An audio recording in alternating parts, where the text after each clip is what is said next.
Welcome to Flow session of Tech Questions in 10 minutes. This time I'm with Juan, one of our managers in our team of experts, but in this case, he's the only one working on PPC. Juan is a performance marketing consultant who drives on getting his clients the best return on ad spend possible. He specializes in B2B PPC advertising through paid search ads and paid social ads. What is PPC? How do these sponsored results we all see on Google when searching for our interest topics work? Is it SEO comparable to PPC? Juan will respond everything. So Juan, thank you for being with us today. My pleasure. We're going to start with our first question today on what is PPC or pay-per-click advertising and how does it work? Well, in a nutshell, it's a way of showing an ad to an audience and you pay when someone clicks on the ad. To show your ad, you compete with other advertisers in an auction for a specific spot in the search results. Each advertiser sets a bid and the platform automatically decides who shows up and in which spot. There's different types of PPC channels. Paid search shows ads to people with specific search intent on search engines like Google or Bing, whereas paid social shows ads to people that are interacting with social networks such as LinkedIn or Meta ads. A good PPC strategy usually involves multiple channels to cater to each audience with the right ad at each step of the customer journey. So what are the main differences between a PPC approach versus an SEO, which is what the whole of the team does? Well, I would say that the main differences are cost structure and speed of results. In SEO, there's no direct cost for clicks. Clicks are generated organically by ranking on search engines through content and specific website vitals and those types of things. Whereas in PPC, you pay for every click you get on your ads. Your cost per click depends on how many other companies want to show up for that audience. In terms of speed, SEO is a long game. You continuously work on ranking higher, and PPC, on the other hand, is immediate. The moment you turn on the campaigns, you already start showing up. Okay, so when you have to choose the right keywords for a PPC campaign, how do you do that? I usually start by familiarizing myself with our clients' services, doing research on their ideal customer profile or ICP. Afterwards, I start doing keyword research and competitor analysis to get a feeling of the PPC competitive landscape. This could be through SEMrush, through Ahrefs, depending on the specific client, and the native tools that Google provides or LinkedIn provides, like the Ad Transparency Center or the same thing but for LinkedIn. I am then able to create some estimations on cost per clicks, work out a specific structure for the campaigns, and launch the campaigns. So this is a terminology that we don't have in SEO, which is the quality score. Can you explain the concept of quality score in PPC and why is it important? Well, quality score is a measure of how relevant your ads are to the user. Each platform has their own way of measuring the quality score of an ad. Some variables that are taken into account are click-through rate, landing page relevance, to user intent, and also the ad itself, the congruency between the ad and the whole customer journey. Both quality score and advertiser's bid are taken into account in the auction. An ad with a good quality score might pay less per click because the platform is incentivized to show the ad over a competitor because it provides a better user experience usually. So someone might pay less if you're able to provide a better user experience inside the search results.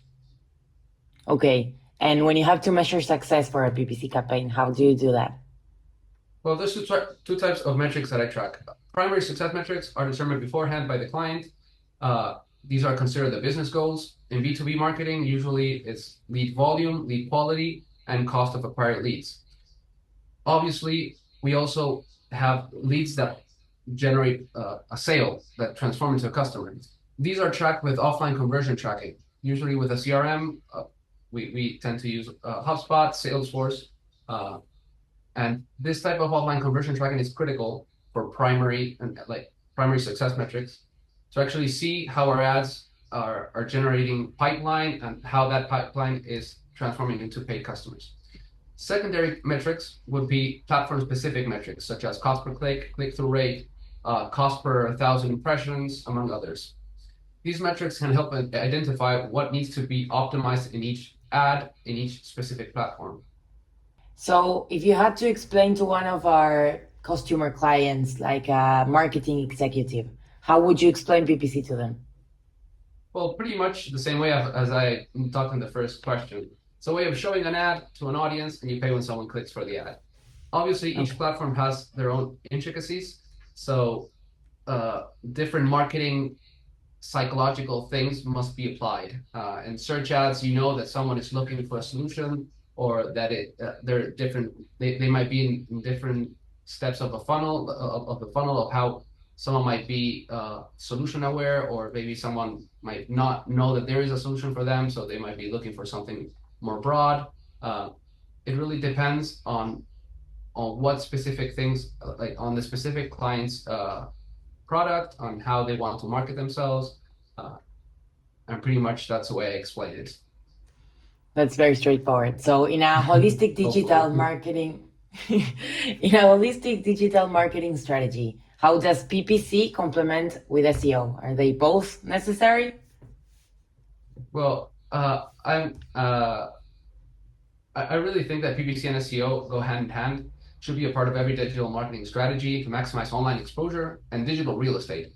Specifically in search ads, search ads complement the SEO strategy. You can show up in all the real estate in the top part of the SERPs. PPC can generate results in the short term, while you can work on your SEO for long-term sustainability and authority for your website. Okay, so I think they're both required. Can you share a successful PPC campaign or project from one of our clients and explain what made it successful for PPC? Well, we've recently had with one of our HR software clients, we were able to drive more than half of the total registrations for their 2024 HR event. It was a virtual event. We drove over 2,000 registrants to the event through Google, Microsoft Ads, LinkedIn Ads. And what made it successful was our constant communication with the client's marketing team, which allowed us to optimize towards specific creatives, specific audiences, keywords. Planning ahead of time is super essential. Fortunately, we had a lot of time for this campaign. It was the main event of the year, and we were able to optimize campaigns and make them work alongside. Also, hand in hand with an SEO strategy to promote the landing pages of the event. So fortunately, this went great. What are the latest trends in PPC that businesses should consider in 2024? PPC platforms have been constantly trying to make campaign creation a lot easier for businesses. They have been introducing a lot of AI tools and automated campaigns. This provides a lot of benefits in terms of usability and user experience, but sometimes at the expense of control and data visibility. So where your ads show is often put in the sidelines and not giving a lot of importance. Uh, Mostly claiming privacy concerns, they have reduced the amount of information given to the advertiser about where their ads have been placed, generating complications in the decision-making process, like you don't know if a keyword showed up for something relevant or non-relevant in some of these queries. Therefore, it's very important to have the best conversion tracking possible to feed these automated campaigns and make them perform and learn through high quality data for this type of optimization.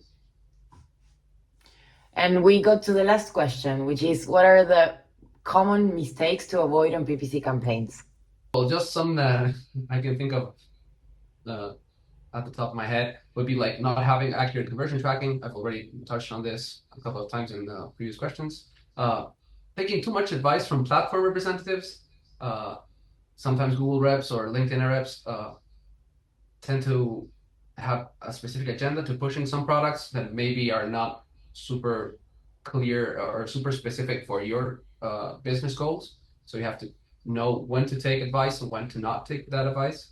Not having a clear grasp of the ICB of your client, that's super important. Knowing what audiences you have to show up for, what messaging they need, and what type of offer you can offer, you can actually offer in the specific stage of the customer journey is important. One could be having generic ad copy, or maybe not having guardrails in place for automated campaigns like PMAX or demand gen. And I would think not leveraging remarketing audiences. I think remarketing audiences are the lowest hanging fruit and should be super important in in your all over like marketing, like digital marketing strategy. Juan, it's been amazing. You gave us a whole overview of what is PPC and how it can complement SEO efforts too. So this was one of our sessions of 10 questions in 10 minutes. It was great. Thank you.